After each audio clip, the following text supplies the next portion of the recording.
ഈശോമിശിഹായ്ക്ക് സ്തുതിയായിരിക്കട്ടെ. വിശുദ്ധ മർക്കോസ് അറിയിച്ച സുവിശേഷം 12-ാം അധ്യായം 24-ാം വാക്യം. വിശുദ്ധ ലിഖിതങ്ങളോ ദൈവത്തിൻ്റെ ശക്തിയോ അറിയാത്തത് കൊണ്ടല്ലേ നിങ്ങൾക്ക് തെറ്റുപറ്റുന്നത്. നമ്മുടെ ജീവിതത്തിൽ പോരായ്മകളും കുറവുകളും സംഭവിക്കുന്നുണ്ടെങ്കിൽ അതിന് പ്രധാന കാരണം എന്താണ് എന്ന് വചനത്തിലൂടെ എൻ്റെ ഈശോ എന്നെ ഓർമ്മിപ്പിക്കുക. 2 കാര്യങ്ങൾ അല്ലേ. എന്തൊക്കെയാണ്? വിശുദ്ധ ലിഖിതത്തെക്കുറിച്ചുള്ള അറിവില്ലായ്മ. വിശുദ്ധ ലിഖിതം, ദൈവത്തിൻ്റെ വചനം മനസ്സിലാക്കുവാനായിട്ട് എനിക്ക് സാധിക്കുന്നില്ല എങ്കിൽ എൻ്റെ ജീവിതത്തിൽ തെറ്റുകൾ സംഭവിക്കും. ഞാൻ പാപത്തിന് അടിമപ്പെട്ടു പോകും. ഈ വിശുദ്ധ ലിഖിതം മനസ്സിലാക്കുക എന്ന് പറയുന്നത് എളുപ്പമുള്ള കാര്യമല്ല കേട്ടോ. എൻ്റെ കഴിവ് കൊണ്ട് മാത്രം മനസ്സിലാക്കാനായിട്ട് എനിക്ക് പറ്റത്തില്ല. എത്ര ഇരുന്ന് വായിച്ചാലും, എത്ര പ്രാവശ്യം ബൈബിൾ വായിച്ചു തീർത്താലും, പക്ഷേ അത് മനസ്സിലാക്കണമെങ്കിൽ എൻ്റെ കഴിവ് മാത്രം പോരാ, ആത്മാവിൻ്റെ സഹായം വേണം. അതുകൊണ്ട് ദൈവസന്നിധിയിൽ ഇരുന്ന് ആത്മാവിന് വേണ്ടി പ്രാർത്ഥിക്കണം.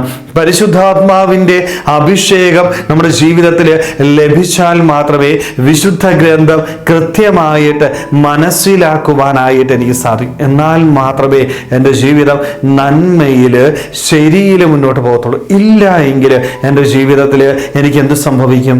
തെറ്റുകൾ സംഭവിക്കും. രണ്ടാമതൊരു കാര്യം കൂടെ കൃത്യമായിട്ട് എൻ്റെ ഈശോ പറയുന്നുണ്ട് അല്ലേ. എന്താണത്? ദൈവത്തിൻ്റെ ശക്തിയെക്കുറിച്ചുള്ള അറിവില്ലായ്മ.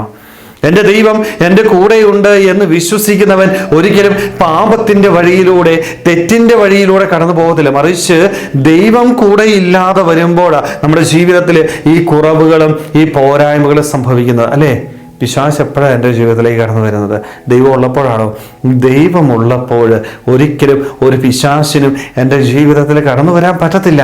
എപ്പോഴാണോ ഞാൻ എൻ്റെ ജീവിതത്തിൽ നിന്ന് എൻ്റെ ദൈവത്തെ മാറ്റി നിർത്തുന്നത്, സ്വാർത്ഥതയുടെ പിന്നാലെ ഞാൻ പോകുന്നത്, ആ നിമിഷമാണ് എൻ്റെ ജീവിതത്തിലേക്ക് പിശാച് കടന്നു വരികയും എല്ലാ പ്രലോഭനങ്ങളും എൻ്റെ ജീവിതത്തിൽ നൽകുകയും. അന്ന് നമ്മുടെ ജീവിതത്തിന് അവസാനമാണ്. നമ്മൾ പാപത്തിന് അടിമപ്പെട്ട് തെറ്റിൻ്റെ വഴിയിലൂടെ മുന്നോട്ട് പോകും. സ്നേഹമുള്ളവരെ, നമ്മുടെ ജീവിതത്തിൻ്റെ വലിയൊരു പരാജയം.